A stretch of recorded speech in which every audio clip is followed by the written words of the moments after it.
Wow, thanks. It actually feels amazing and wonderful to be in Malmö. This is a city that I've missed, I've loved. I've lived here for 7 years. That was a long time ago. Back then I was a young, aspiring entrepreneur. Now I'm no longer young, and as you hear, I'm now a bureaucrat. Strange how life goes, perhaps even more strange that they allow me to stand on this stage. However, I'm truly honored and happy to be here. Innovation, though, even though it sounds strange, it's always been at the bridge is innovation for me. I've always been working with that. Innovation in the meaning of the word, radically improving technology, a product, a business model, or a way of working. And I used to focus on innovation in products, leading team, and now I kind of focus on leading teams, looking at innovation at the societal level. And as a society in Sweden, we are consistently considered to be really good at this. So almost no matter who ranks Sweden, we come out on the top of countries, of innovative countries, right? So that's great. So in my capacity now, I often get the question, not least from other countries, like how did you do it? What was your recipe for success? And that's one thing, but I think a more important question would be, where do we go from here? So I'm going to try to reflect a bit on that. I think many of you actually you already know a lot about this because you're probably part of this community. You are the innovators, the entrepreneurs, the leaders in local communities, the researchers in this topic, and you're well aware that Sweden is also highly successful in having a large number of very innovative companies, both companies with a 100-year-old history and companies with a shorter history. So coming back then to what did we do right? Well, a few things. First of all, of course, it's all about the entrepreneurs, the people putting their talents, their ambitions, all of the time and effort they can into building something new and something better and really daring to put themselves out there.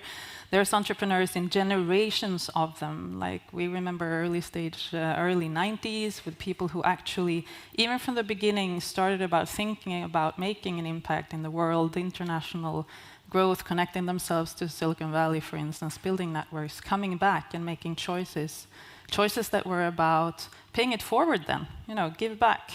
Knowledge, networks, investment, functioning as investors, advisors, mentors, etc. So this culture of paying it forward, this culture of openness and trust that I think this whole event also is a great example of, has really been key to our success. Right? And we know that, so we keep working like that. It's also about more boring kind of stuff, reforms, investments into infrastructure. In the 90s, we had the early days of really making the broadband work and lowering thresholds for many, creating opportunities for many, opportunities that makes that we can draw on our entire talent pool. That's why the home PC reform was important, etc. Just getting as many people as possible having these opportunities. So that was good. And then, of course, there's money. It's always about the money. Sweden is a country that consistently, for a long time, have made investing into research and innovation a priority. In fact, we spend 3.5% our total GDP on research and innovation. Most of this money comes from the private sector. 25% of that number comes from government and the state and our shared resources. And that's where Vinnova comes in as a part of that puzzle. So what is the task then? The task is to actually make sure that, again, a lot of innovation activities can happen. Lower the thresholds, lower the risk, make sure that entrepreneurs, together with academia, together with public sector, together with the civil society, I saw Mötesplats Social Innovation here, and can take risk that private capital is not yet willing to take, to try out new things, to build new collaborations, to learn from each other. So that's kind of at the core of why you have an innovation agency such as Vinnova.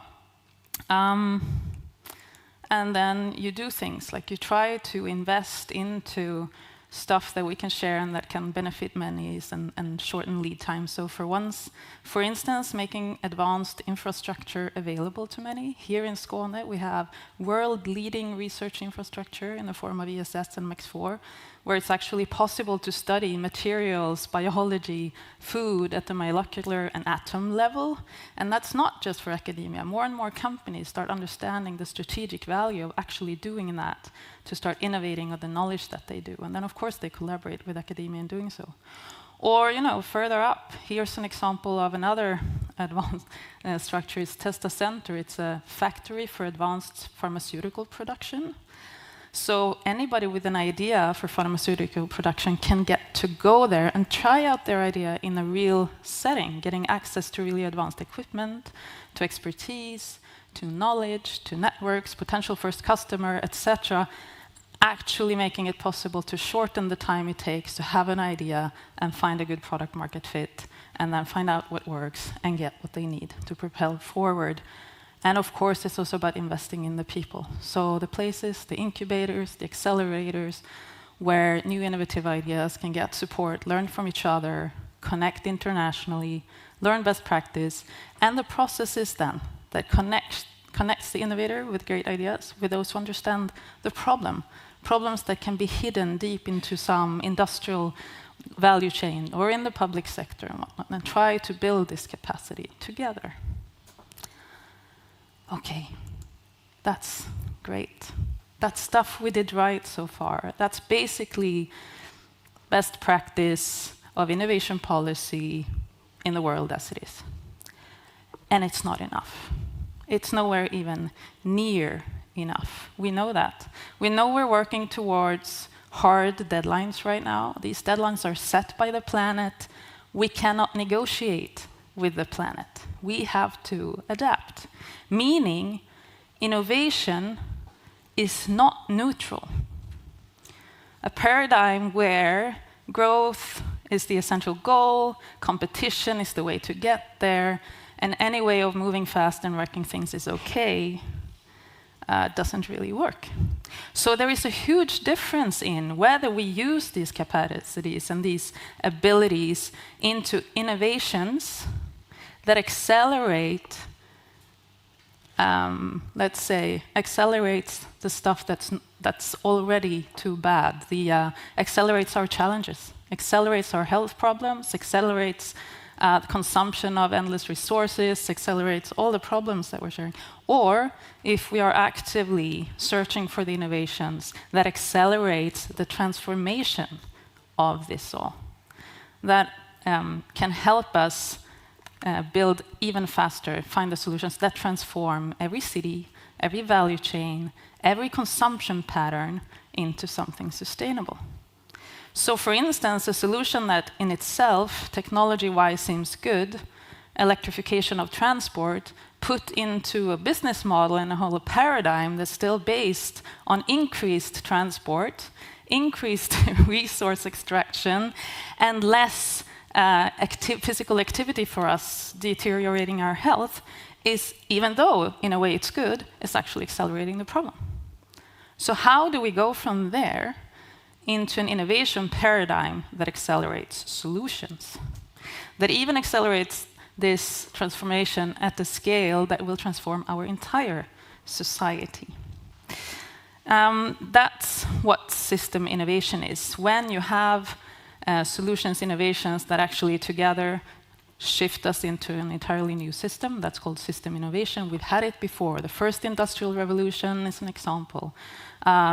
Putting electricity into society was another. As moving from horse and carriage to cars was a third. All of these kind of made fundamental shifts in the way we organize society, in the way we behave, in where jobs are even created, what on earth we're doing with our time, etc. And trying to find the recipes for not only doing that, because as somebody said, we already have the solutions, they're better, they're going to take over, they're going to win. Problem is, it takes decades to do it. So actually, the question is, how do we do that, which we have done before, but in a vastly shorter time? And that's what transformative innovation policy is about. So I'm here trying to kind of talk policy to the ones who are actually doing innovation, and we can help put these perspectives together. So then, how do you do that? How do you organize for that? How do we innovate? How we even innovate so they can start pushing this shift? Well, then, looking back, of course, there are things that we can learn from history. One thing that has been mentioned many times was that mobilization of resources towards a common goal makes a difference. So one of the examples that was mentioned early on was the Apollo mission. The mission of putting a man on the moon and getting him back within one generation actually managed to mobilize about 20% of the US economy at the time. It generated large amounts of innovation, not only in space technology, but materials, food, etc. Had a big impact, right? And at the same time, more technology, really, is that what we're going to aim for? And to be honest, rocket science of that time was less complex than the stuff we need to change this time. So, and then, oh yes, there's this. What kind of context do we have to drive this transformation and these innovations in? There's volatility. So, for instance, we've noticed during the pandemic there were a lot of what we call supply chain shocks. We noticed that things that were how many of you were impacted by the shortage of semiconductors, difficult to buy computers, hardware, etc. Pretty much everyone noticed. So you had these kind of shocks in the supply chains due to, I read a report and analysis that said, of course, it was in part due to the pandemic, lockdowns, people couldn't go to work, etc. Then there was also the extreme weather, a series of unfortunate weather events, the report said. The floods, the fires, the stuff that meant the trucks could not move as they could. And then there was the geopolitical tensions and actual antagonistic threats in terms of active cyber attacks on, for instance, crucial trading ports and nodes in the world that makes things stand still. So a question we should ask ourselves is, which of these factors do we think is going to go away anytime soon? And which of them is just going to be here? So in a sense, we're going to have a new normal that we've been propelled in by the pandemic, not only in the sense of the word that we usually mean, but also this, more volatility. And then, oh yes, there's this. The uncertainty of complex systems that I think we're going to hear more about. The fact that it's all deeply interconnected. One thing feeds into another, and there's going to be effects that we cannot really foresee and that we do not fully understand. So here's a picture actually from a report on the interdependency on the effects of heat waves in India.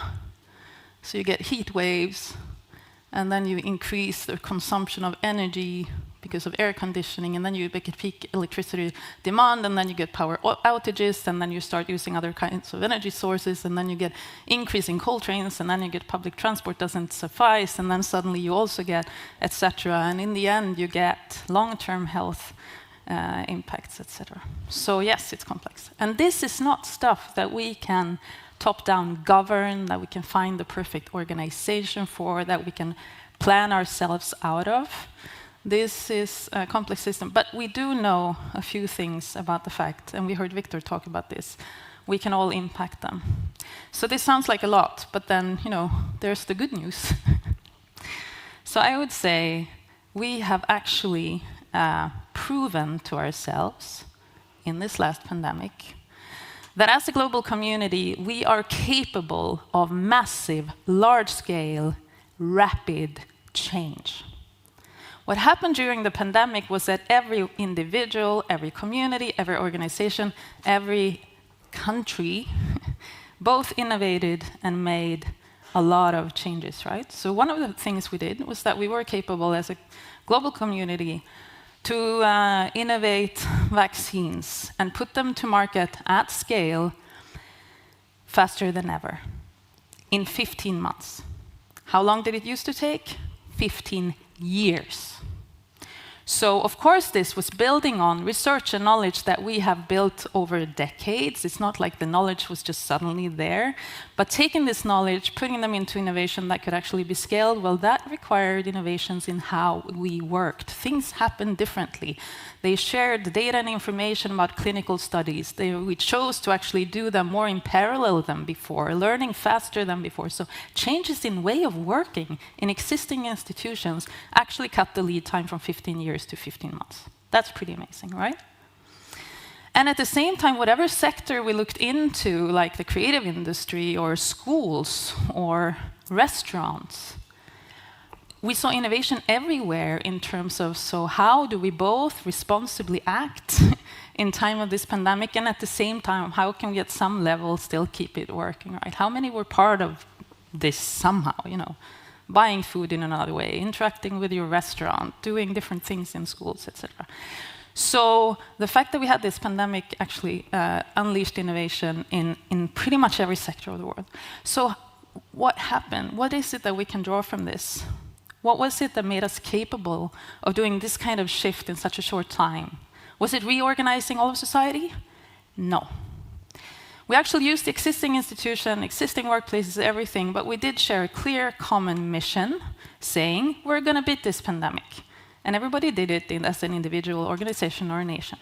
And we're prepared to, because we shared a real sense of urgency, prepared to reallocate resources, time, people, money, and act differently. So tough decisions were made. Not the right one, not the same one everywhere. It was kind of interesting to see how different the policy responses were. So here comes another thing. We were also humble enough to admit that we do not have the answer. We have to act anyways.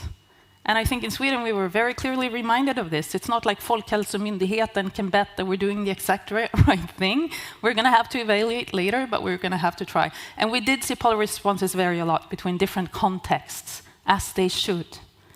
But as a population, we accepted risk. We accepted experimentation, and we were willing to learn from each other. This happens to be some of the playbook rules for how can we drive large-scale systems change together. And we just proved we can do it. So, you know, thanks, y'all. That was pretty good.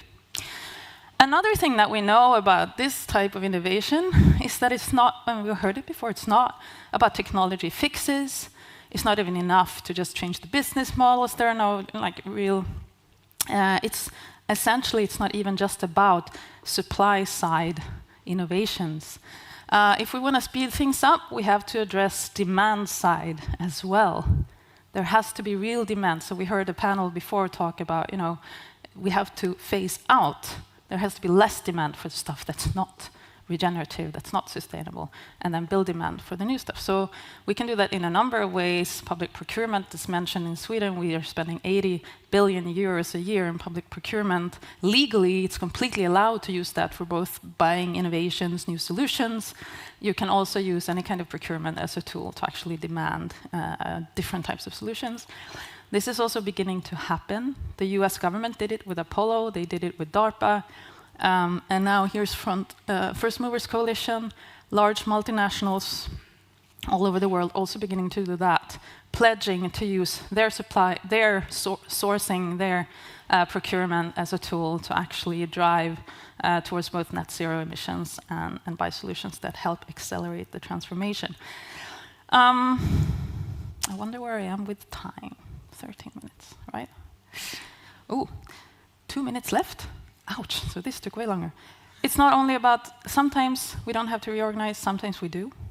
So right now, when companies are reorganizing all their supply chains, are they then actively also driving just new linear value chains, or are they driving circular ones? Question, we have to choose. We cannot just resource for industrial resilience and not care about transformation. We have to care about transformation. And if we're going to get these new ecosystems that, by the way, open up tons of opportunities for innovation, we need to share data. I'm terribly out of time, because this was what I wanted to say.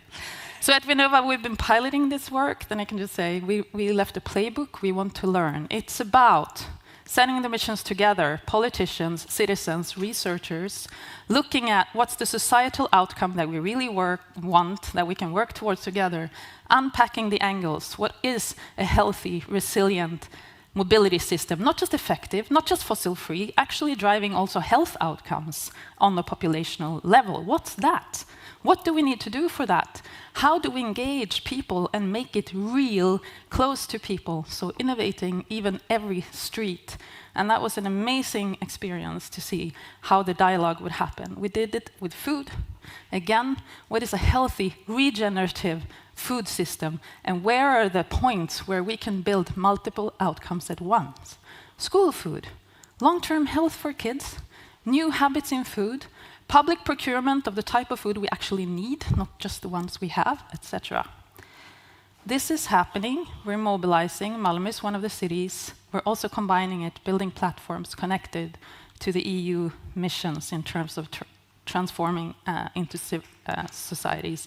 And when we're looking at the tensions that the transformation means, and I come from the north, and here you really see it. It's changing so fast, having a real impact on the local communities. How do we then work together to create the ideas, use our imagination to create the real idea of what can it then be? Not letting fear drive us, but imagination, co-creating ideas of what the future can be that we want, that we can build. So that's why we at Vinnova are now building all of our programs around these different principles. But we need you, because we're not going to do it. You are. So what you are going to do, I hope, is use the fact that we're giving out calls now to start mobilizing. Will you mobilize around missions for real societal outcomes? We will help you get access to the ones you need, the big international, multinational companies, the government agencies, the international contexts. We will support you in building processes where researchers and entrepreneurs and policymakers work together to set these missions, unpack them, and work together on portfolios of experimentation that can address regulations, policy, technology, business models, and behavior at the same time. So we need you for that. I hope you'll help us with that. Thank you.